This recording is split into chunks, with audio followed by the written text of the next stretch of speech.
Мен атым Жанали Руслан.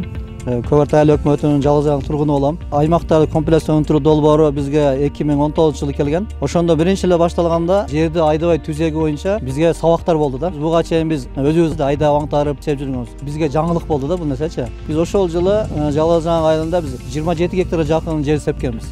Мен ошолордун бири болчумун. Элдерде ошол жылы эле 20 центнерден түшүм алып аткан болсо, бирок биз ошол жылы гектарынан 20 центнерден түшүм алдык.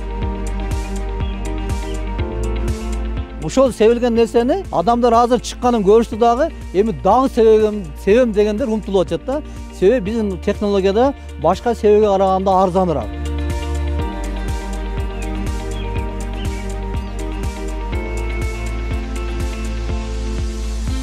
Эгиндерибиз көбөйдү, жерлер көбөйүп баратат, дыйкандар дагы көбөйүп кетип атат да. Кооператив түзүлүп, дыйкандардын азыр баштарын бириктирип, дыйкан үнүндө дагы, уну дагы, даны дагы болот, расходу дагы аз кетет.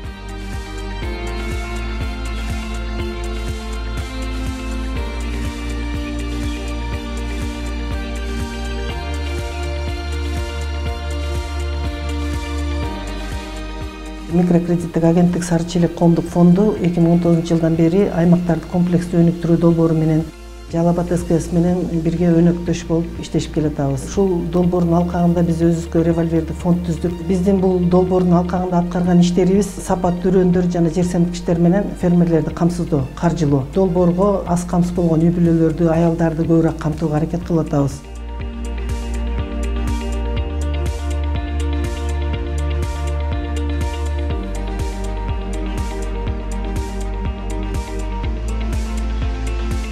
Эгер менен биз ушундай нерсени жылда ушундай колдонуп, өзүбүздүн жерибизди өзүбүз карап, өзүбүз ушундай аракет кылып жасабасак, анда жердин кыртышы бузулат да. Биздин эгиндер жылдан жылга начарлап, акыркы биздин неберечилерибизге балким жерлер кыйын болуп калышы мүмкүн экен да. Бул долбоордун мага эле пайдасы өтө чоң да. Эң чоң нерсе бул азыр Новый Тилдин келечекке калтырып аткан себеби жердин бетинде жанагы будайлардын самандары, арпалардын самандары бетине калып, жердин күрдүүлүгүн көтөрүп, оңдош максат болуп атат да.